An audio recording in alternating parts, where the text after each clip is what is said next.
Chapter 1: The Beginning of a Dream. Good evening, everyone. Tonight, we will journey together through a story that is much more than just a tale of one family's success. It is the story of sacrifice, hope, and the power of dreams that transcend generations. In the late 1980s, South Korea was rapidly changing. The country was industrializing, society was shifting, and many young people looked across the Pacific Ocean, dreaming of a new life in America. Among them was a young couple who made the bold decision to leave everything behind: stable jobs, familiar surroundings, even the comfort of language and culture. Why? Because of one thing: their daughter's future. When they landed in the United States, there were no flowers or warm welcomes waiting for them. Instead, they faced language barriers, cultural shock, and endless financial struggles. Their first home was a small, old apartment in a noisy neighborhood. Police sirens pierced the night, the rent was heavy, and the food was unfamiliar. Yet, in the heart of this immigrant couple burned an unwavering belief: the sweat and tears we shed today will someday return as our child's laughter and achievement. That faith carried them forward. Chapter 2: A Child's Dream. Their daughter was different from other kids her age. While her peers laughed over comic books or played games, she spent hours in the quiet corners of the library, flipping through books on history, law, and society. She often wondered, why do some people suffer injustice and still remain silent? Why do the weak always seem to bear the heaviest burdens? One evening, after witnessing a classmate being treated unfairly because of his background, she came home and declared, "Mom, Dad, I want to be a lawyer. I want to speak up for people who have no voice." Her parents, exhausted from long shifts at restaurants and laundromats, felt tears rise in their eyes.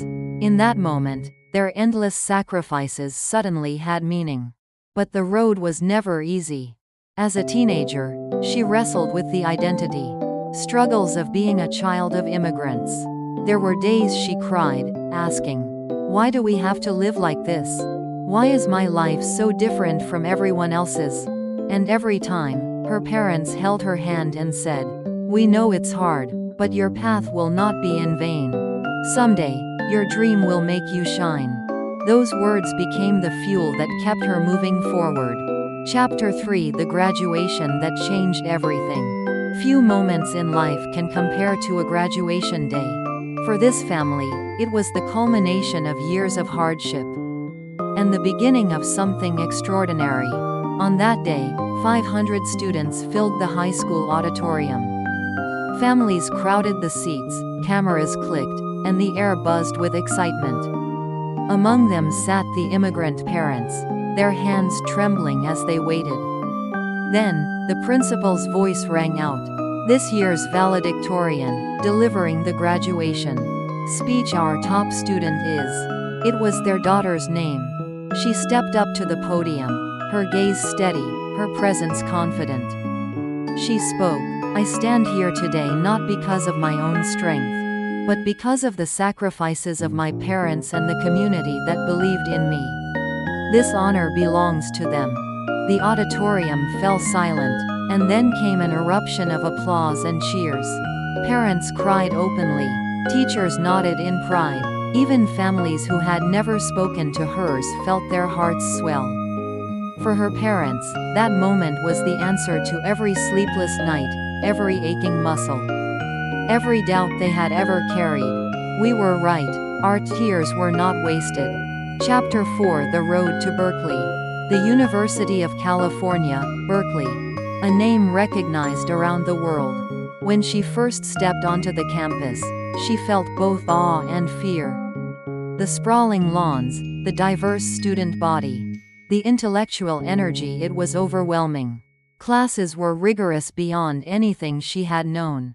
Professors demanded not memorization, but sharp critical thinking and eloquent debate. At first, she struggled. English was a wall she had to climb daily. There were nights when she buried her face in her books and cried. But she did not give up. She stayed in the library until the lights went out, visited professors during office hours, and debated with classmates until dawn. Slowly, she found her voice.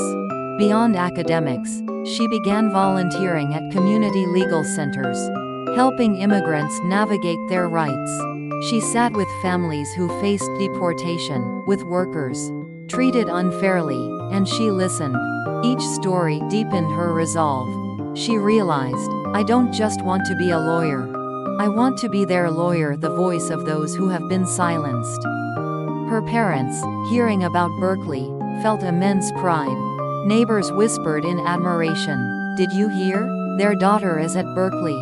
The parents only smiled modestly. But inside, their hearts swelled. Chapter 5: Love and Marriage. Amid the whirlwind of lectures, volunteering, and endless study sessions, she met someone. A young man with a gentle smile and a brilliant mind. He was a Princeton graduate, an MIT-trained researcher, and a Harvard medical student. Like her, he too came from an immigrant family. They shared the same values: education, resilience, humility. They spoke the same unspoken language of sacrifice and gratitude. Their love grew naturally, rooted in shared dreams. Their wedding day was not just a celebration of two individuals, but the joining of two families who had walked similar paths of struggle and triumph. Her parents wept quietly as they watched their daughter walk down the aisle, hand in hand with a partner who would stand beside her for life. Chapter 6: A Lawyer and a Professor. As years passed, the young couple stepped fully into their professional lives. She became an attorney, while he rose to the position of a professor at Harvard Medical School, and later served as a faculty member at a medical university in San Francisco. But titles were not what defined them. What defined them was how they used their positions. She represented immigrants, workers, and families who had nowhere else to turn. She was the one who stood in courtrooms and refused to let injustice go unanswered. He provided free medical care for low-income patients, joined international missions, and taught students not only medicine but compassion. Family and friends often marveled, "She's a lawyer, he's a professor. What an incredible family." But for her aging parents, the true pride was something else entirely. They lived not just for themselves, but for others. Every tear they had shed was now flowing back into the world as hope, healing, and justice. Chapter 7: Lessons for us all. And so, we return to the heart of this story. This is not just about one immigrant family. This is about every parent who works 3 jobs so their child can study. Every mother who skips meals so her child can eat. Every father who hides his tired hands so his children won't worry. The lessons are clear. 1. Parental sacrifice is never wasted. 2. Education is the greatest inheritance. 3. True success is completed by sharing. 4. Generations are connected through hardship, through triumph, through hope. Tonight, as you listen, perhaps you too are struggling. Perhaps you too are carrying a heavy burden for your children. Remember this: your sweat, your tears, your sacrifices, they are not in vain. They will bloom into something greater than you can imagine. And that is the legacy of love, faith, and perseverance.